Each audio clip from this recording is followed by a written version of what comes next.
3 बार ईश्वर के मुख्य नाम ओम का उच्चारण करेंगे। अर्थ और भावना को बनाते हुए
समादरणीय धार्मिक सज्जन वृंद,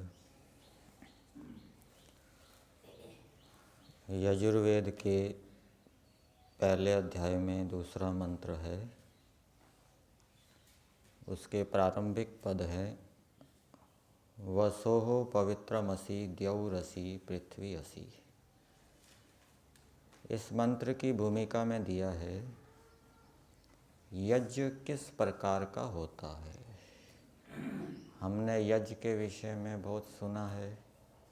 यज्ञ का स्वरूप क्या होता है वो इस मंत्र के पदार्थ में दिया है, भावार्थ में दिया है। उसको हम जानने का प्रयास करेंगे। यहाँ पर मंत्र के अंदर वसोः शब्द आया है।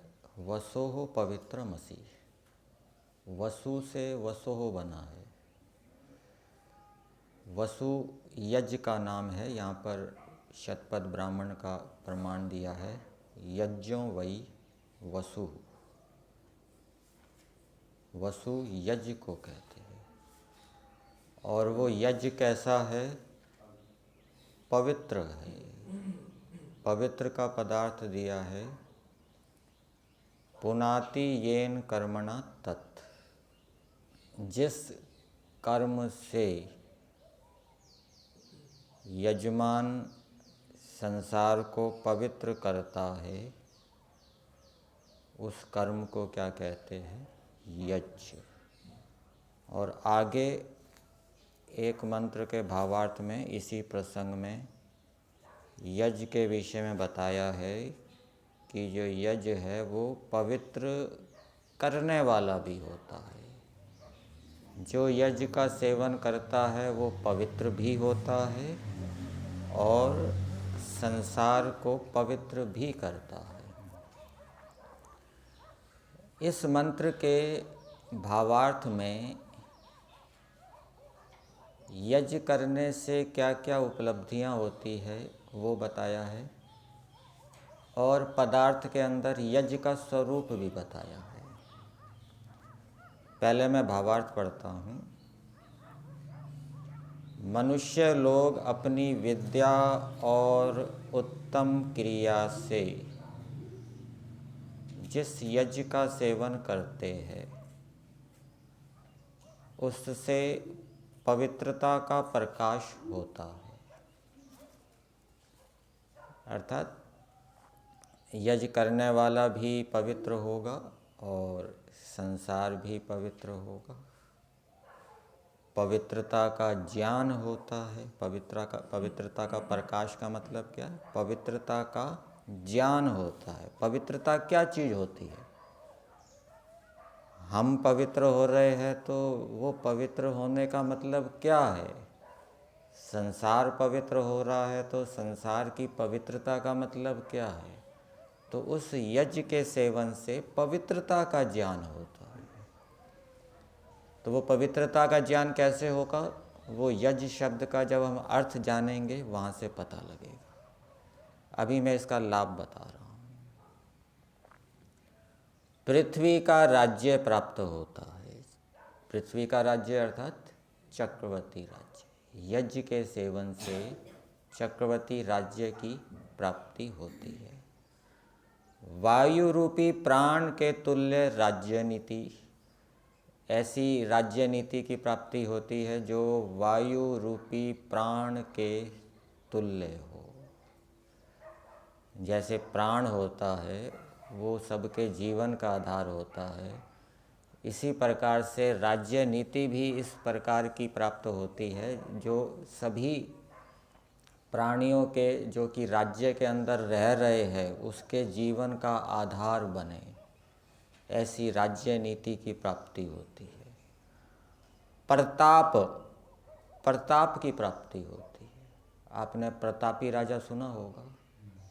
ऋषि दयानंद जी ने सत्यार्थ प्रकाश में संभवतः लिखा है कि विक्रमादित्य बड़े प्रतापी राजा थे। प्रतापी राजा का मतलब किसी गलत व्यक्ति को, चोर डाकू को गलत कार्य करने की हिम्मत ना हो, डरे हो गलत कार्य करने से, ये प्रताप का अर्थ लेना है। सबकी रक्षा होती है। यज्ञ के सेवन से सबकी रक्षा होती है। इस लोक और परलोक में सुख की वृद्धि होती है। इस लोक में भी सुख की वृद्धि होती है, परलोक में भी सुख की वृद्धि होती है। परस्पर सरलता से वर्तना और कुटिलता का त्याग इत्यादि श्रेष्ठ गुण उत्पन्न होते हैं। परस्पर सरलता से वर्तना अर्थात जैसा मन में है वैसा वाणी से कहना। वाणी में कुछ और है, वन में कुछ और है, ऐसा दूसरे के साथ व्यवहार ना करना। और स्वयं भी, हम भी जितना हम जानते हैं उसके अनुसार व्यवहार करें, उससे उल्टा व्यवहार ना करें। अर्थात हमारे भी मन, वचन, वाणी एक हो तो ये हमारा सरलता का व्यवहार होगा। और दूसरे के साथ हम व्यवहार कर रहे हैं तो वहाँ पर भी हमारा मन और वाणी एक हो। तो इत्यादि श्रेष्ठ गुण उत्पन्न होते हैं। किससे उत्पन्न होते हैं? यज्ञ से। फिर आगे लिखा है, इसलिए सब मनुष्यों को परोपकार तथा अपने सुख के लिए विद्या और पुरुषार्थ के साथ प्रीति पूर्वक यज्ञ का अनुष्ठान नित्य करना चाहिए। और लाभ बता दिए। यज्ञ के अनुष्ठान से क्या होता है? मनुष्यों को परोपकार के लिए, यज्ञ के सेवन से परोपकार होता है। सुख के लिए सुख की प्राप्ति होती है। इसलिए ऐसे यज्ञ का विद्या और पुरुषार्थ के साथ प्रीतिपूर्वक सेवन करना चाहिए। तो ये यज्ञ के सेवन की उपलब्धियां बताई है। अब वही मन में प्रश्न है, यज्ञ है क्या? जिसके विषय में इतने लाभ बताए गए हैं, उस यज्ञ के विषय में यहाँ पदार्थ में लिखा है। आप यज्ञ शब्द के विषय में जानते हैं। यज्ञ शब्द कौन सी धातु से बनता है? यज्ञ धातु से, जिसके 3 अर्थ होते हैं, देव पूजा, संगतिकरण और दान। तो उसी से संबंधित यहाँ पर पदार्थ में अर्थ दिया है। धात्वर्थ के अभिप्राय से यज्ञ शब्द का अर्थ 3 प्रकार का होता है। अर्थात एक, पहला अर्थ बता रहे हैं, जो इस लोक और परलोक के सुख के लिए विद्या, ज्ञान और धर्म के सेवन से वृद्ध अर्थात बड़े बड़े विद्वान हैं, उनका सत्कार करना। ये यज्ञ शब्द का पहला अर्थ है। ये देव पूजा का हो जाएगा। क्या अर्थ किया है? विद्या, ज्ञान और जो धर्म का सेवन करने वाले, मतलब कि जो अनेक विद्याओं से युक्त हैं, अनेक विद्याओं को जानते हैं, लौकिक विद्याएं भी और आध्यात्मिक विद्याएं भी। दूसरा, जो ज्ञान वृद्ध हैं, अनुभवी हैं। एक विद्यार्थी है, वो अभी अभी पढ़ के आया है, और दूसरा विद्यार्थी है, वो उसको पढ़े हुए बहुत साल हो गए हैं, उसने बहुत प्रैक्टिस की है, अभ्यास किया है, उसका अनुभव है, उसका ज्ञान अधिक है। वो उसके पास भी विद्या है लेकिन अनुभव भी है उसके पास। तो जो ज्ञान वृद्ध हैं, और तीसरा जो धर्म के सेवन से बड़े हुए हैं, धर्म का सेवन करने वाले हैं, तो ऐसे बड़े बड़े विद्वानों का सत्कार करना। अर्थात ये जितने भी ऋषि मुनि कृत ग्रंथ हैं ये सब इसके अंतर्गत आ जाएंगे। उनका सत्कार करना अर्थात ऋषियों ने जो बातें बताई हैं अपने शास्त्रों में, उन बातों का सेवन करना। पंचमहायज्ञ का विधान किया गया है गृहस्थी के लिए, पंचमहायज्ञ। तो वो यज्ञ का सेवन, वो इन विद्वानों का, ऋषियों का सत्कार करना, अर्थात उनके अनुकूल चलना। और इससे क्या होता है, इस लोक और परलोक के सुख के लिए, इससे इस लोक का सुख भी होता है और परलोक का सुख भी होता है। और इसके अतिरिक्त जो दूसरे उत्तम विद्वान हैं जो जीवित हैं, उनके अनुसार भी चलना, उनका अनुकरण करना, उनके नियम अनुशासन का पालना करना। दूसरा अर्थ बता रहे हैं, ये देव पूजा हो गया। अब संगतिकरण का अर्थ बता रहे हैं। अच्छी प्रकार पदार्थों के गुणों के मेल और विरोध के ज्ञान से शिल्प विद्या का प्रत्यक्ष करना। अर्थात हम जो अपने जीवन यापन में अनेक प्रकार के साधनों का उपयोग करते हैं जीवन चलाने के लिए, वस्त्र, भोजन आदि, भवन आदि, तो ये सब शिल्प विद्या के अंतर्गत आ जाएगा। औषधि आदि का सेवन, तो इनका प्रत्यक्ष करना, ये यज्ञ का दूसरा अर्थ है। और तीसरा अर्थ किया नित्य विद्वानों का समागम करना। नित्य विद्वानों का समागम करना। कौन से विद्वान? जो विद्याओं से युक्त हैं। और शुभ गुण, विद्या, सुख, धर्म और सत्य का नित्य दान करना, ये यज्ञ के अंतर्गत है। शुभ गुणों का दान करना। शुभ गुणों का दान करने का मतलब क्या?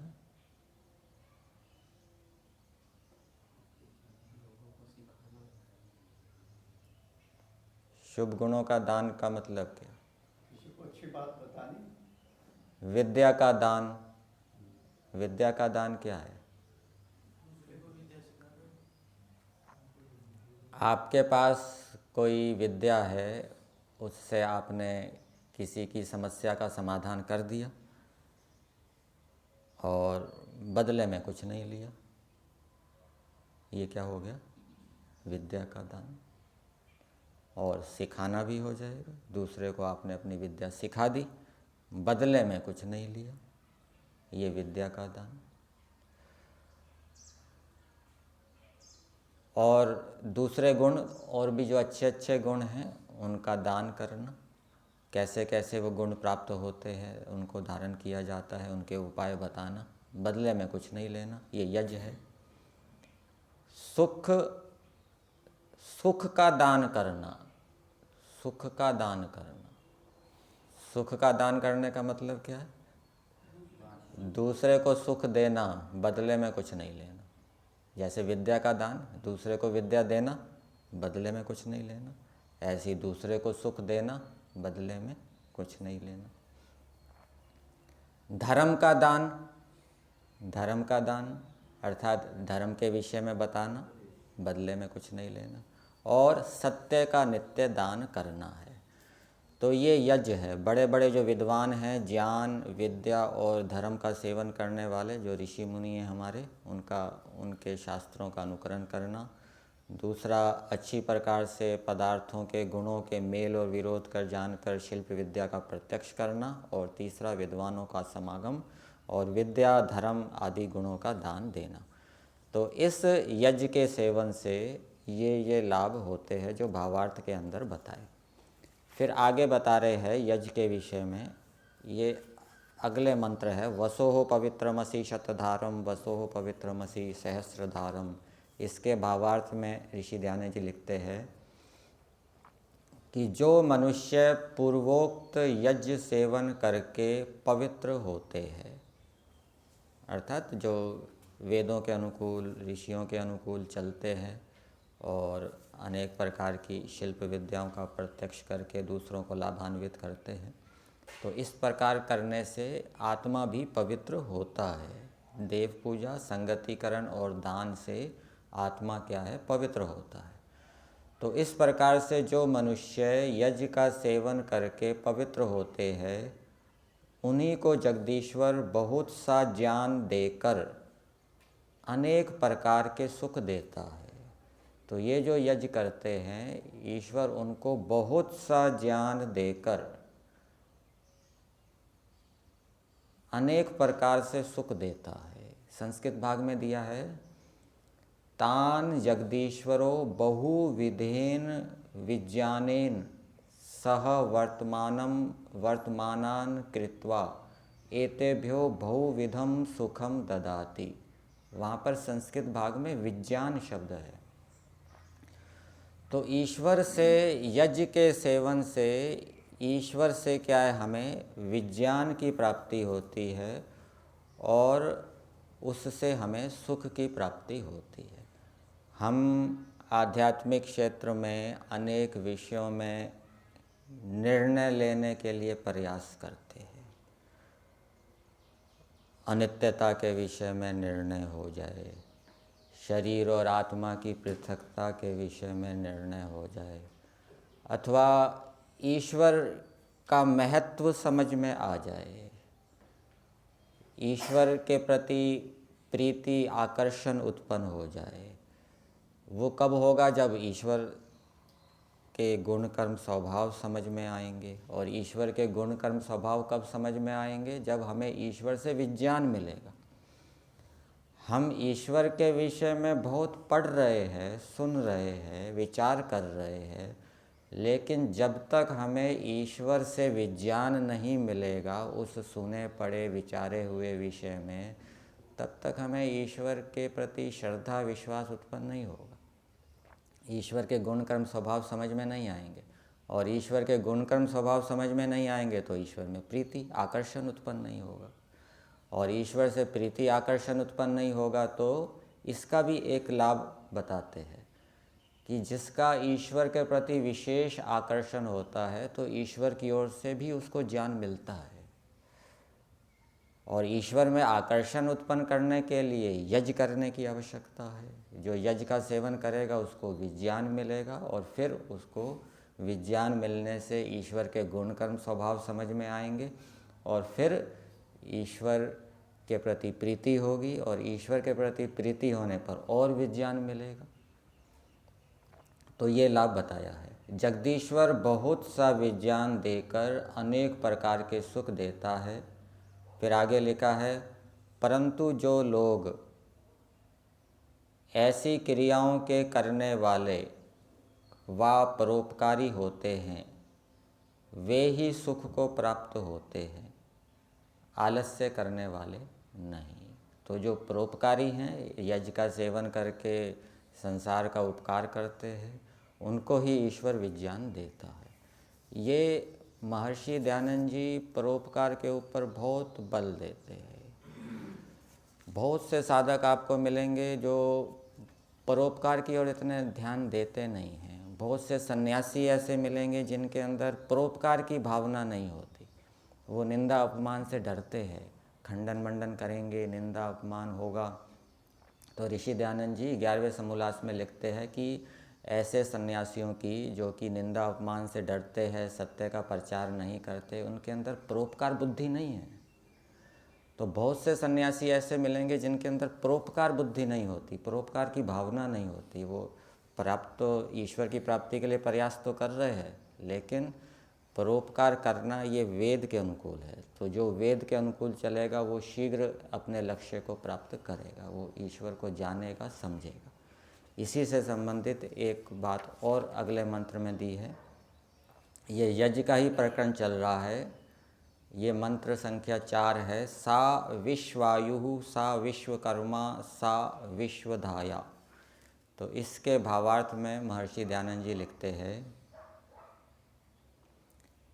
ईश्वर की यह आज्ञा है कि जो नियम से किया हुआ यज्ञ संसार में रक्षा का हेतु, अर्थात जो नियम से यज्ञ करता है, नियम से वेद शास्त्रों के अनुकूल चलता है, जो जो वेद शास्त्रों में आश्रमों के, वर्णों के कर्तव्य कर्म धर्म बताए हैं, उनका जो नियम से पालन करता है, ऐसा नियम से पालन करने वाला कौन है? वो संसार की रक्षा करने वाला है।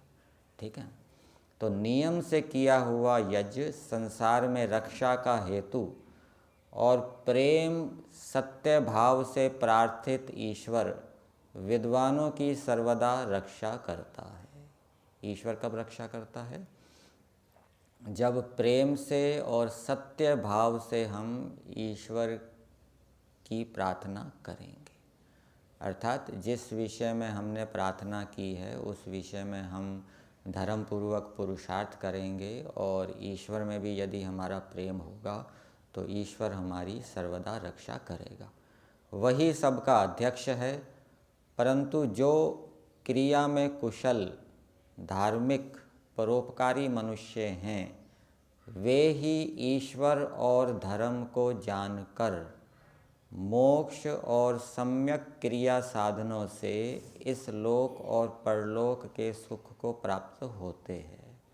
तो यहाँ पे इस बात को ध्यान देने योग्य है, क्या लिखा है कि जो क्रिया में कुशल, क्रिया कुशल होते हैं ना, जो बहुत से मनुष्यों की बुद्धि ऐसी होती है, वो टेक्निकल बुद्धि नहीं होती। जो टेक्निकल लाइन में जाते हैं, चाहे मेडिकल है चाहे इंजीनियरिंग है, उनकी कुछ टेक्निकल बुद्धि होती है, वो विशेष प्रकार का वो उद्यम कर सकते हैं। और दूसरे जो आर्ट्स में जाते हैं, कॉमर्स में जाते हैं, उनकी ऐसी बुद्धि नहीं होती। तो वो क्रिया में कुशल होते हैं। कोई समस्या उत्पन्न हो गई, कोई मशीन ख़राब हो गई, तुरंत उसको ठीक कर लेते हैं। तो ये क्रिया में कुशल। और भी जो हम दूसरी क्रियाएं करते हैं वो कुशलता से करनी चाहिए। जैसे भोजन है, भोजन कोई कुशलता से बनाता है, मकान है कोई कुशलता से बनाता है, उसमें कोई कमी नहीं रहने देता।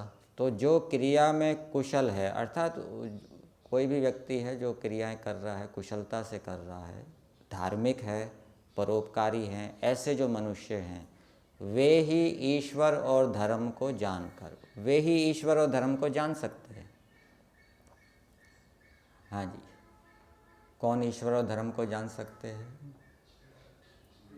3 बातें बताई। जो क्रिया में कुशल, धार्मिक और परोपकारी है। जो धार्मिक नहीं है, परोपकारी नहीं है, क्रिया में कुशल नहीं है, और वो ईश्वर को जानने के लिए तो खूब स्वाध्याय कर रहा है, चिंतन मनन कर रहा है, लेकिन उसका ये जो प्रयास है वो सफल सिद्ध नहीं होगा। इसलिए क्रिया में कुशल, धार्मिक, परोपकारी मनुष्य हैं, वे ही ईश्वर और धर्म को जानकर मोक्ष और सम्यक क्रिया साधनों से इस लोक और परलोक के सुख को प्राप्त होते हैं। तो वो ही लोक और परलोक के सुख को प्राप्त होते हैं। तो महर्षि दयानंद जी के ग्रंथों को जब हम पढ़ते हैं तो उसमें परोपकार की बातें बहुत आती है, और परोपकार एक साधन है। पीछे भी मैंने बताया था कि जैसे सूर्य हर समय देता रहता है, वायु हर समय देती रहती है, ये एक प्रकार से ईश्वर के लिए है। ईश्वर इनके माध्यम से हर समय हमें देता रहता है, कभी देना बंद नहीं करता। इसी प्रकार से मनुष्यों को भी हमेशा देते रहना चाहिए, कभी देना बंद नहीं करना चाहिए। उसको छोड़ दीजिए जिसका भी सामर्थ्य नहीं है। अभी छोटा बालक है, अभी पैदा हुआ है, वो 3-4 साल तक उसके अंदर कुछ देने का सामर्थ्य नहीं होता, वो तो लेगा ही लेगा। परंतु जब बड़ा हो जाता है, 4-5 साल का हो जाता है, अब उसके अंदर कुछ देने का सामर्थ्य है, वो कुछ कर सकता है, कुछ दे सकता है, कुछ सेवा कर सकता है। तो जो इस प्रकार से सदा देते रहते हैं तो वो शीघ्र ही सुख को प्राप्त होते हैं। ये वेद का संदेश है। फिर एक जगह मंत्र के भावार्थ में दिया है, प्रारंभ में ही है,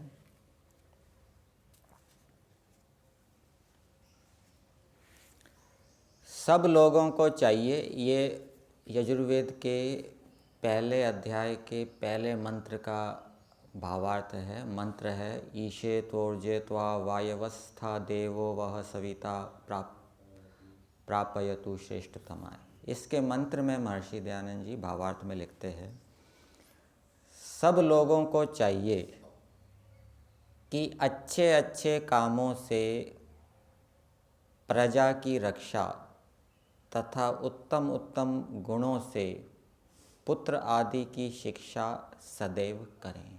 सब मनुष्यों को चाहिए, चाहे वो साधक है, सन्यासी है, वानप्रस्थी है, गृहस्थी है, ब्रह्मचारी है, ये सभी मनुष्य है, सबके ऊपर लागू होता है।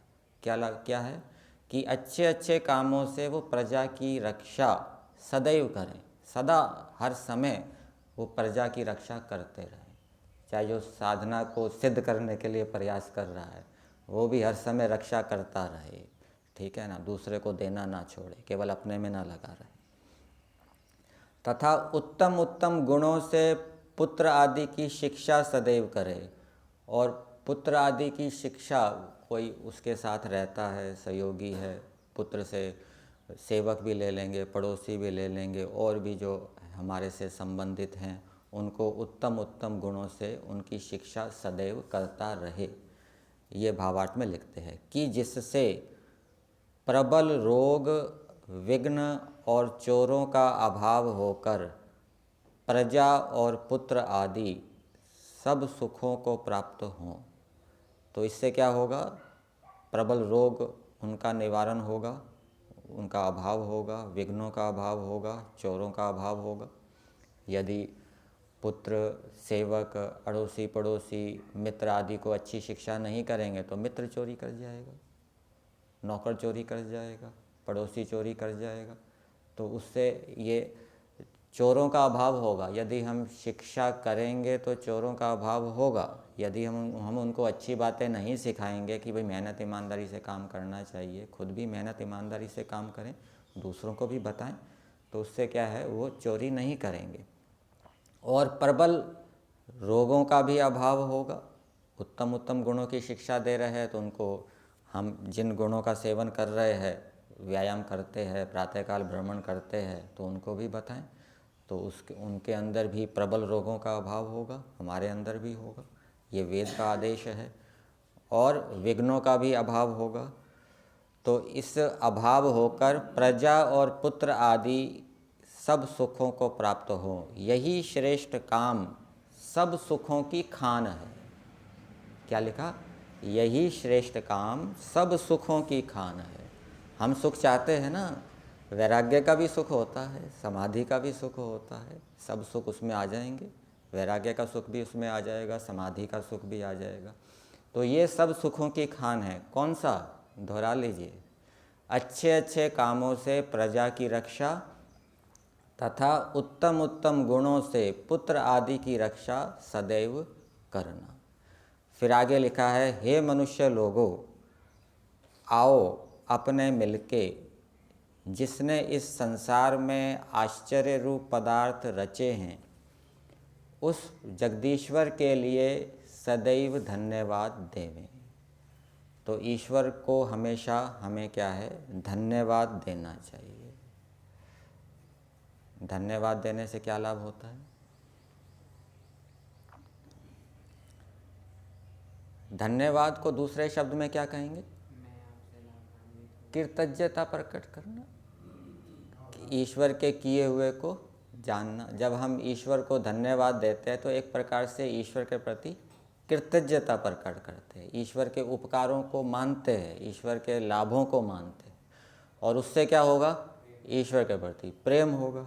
और ईश्वर के प्रति प्रेम होगा तो क्या होगा, ईश्वर से हमें विज्ञान मिलेगा। पूज्य स्वामी सत्यपति जी बताते हैं कि यदि ईश्वर के प्रति हमारा आकर्षण होगा तो ईश्वर हमें ज्ञान देगा। तो ईश्वर के प्रति धन्यवाद देने से ईश्वर के प्रति प्रेम होगा और ईश्वर से हमें विज्ञान मिलेगा। जिस विषय का हम निर्णय करने के लिए प्रयास कर रहे हैं, अभी अनित्यता समझ में नहीं आ रही, आत्मा और शरीर की पृथकता समझ में नहीं आ रही, बहुत प्रयास कर लिया, बहुत चिंतन मनन कर लिया, वो निर्णय हो ही नहीं पा रहा, समझ में नहीं आ रहा, क्या करें? तो उसका उपाय यह है कि ईश्वर के प्रति आकर्षण उत्पन्न करें। तो ईश्वर के प्रति आकर्षण उत्पन्न होगा तो ईश्वर हमें ज्ञान देगा और जल्दी निर्णय हो जाएगा, देर नहीं लगेगी, और वो निर्णय स्थिर भी रहेगा, हट नहीं जाएगा। और फिर आगे दिया है,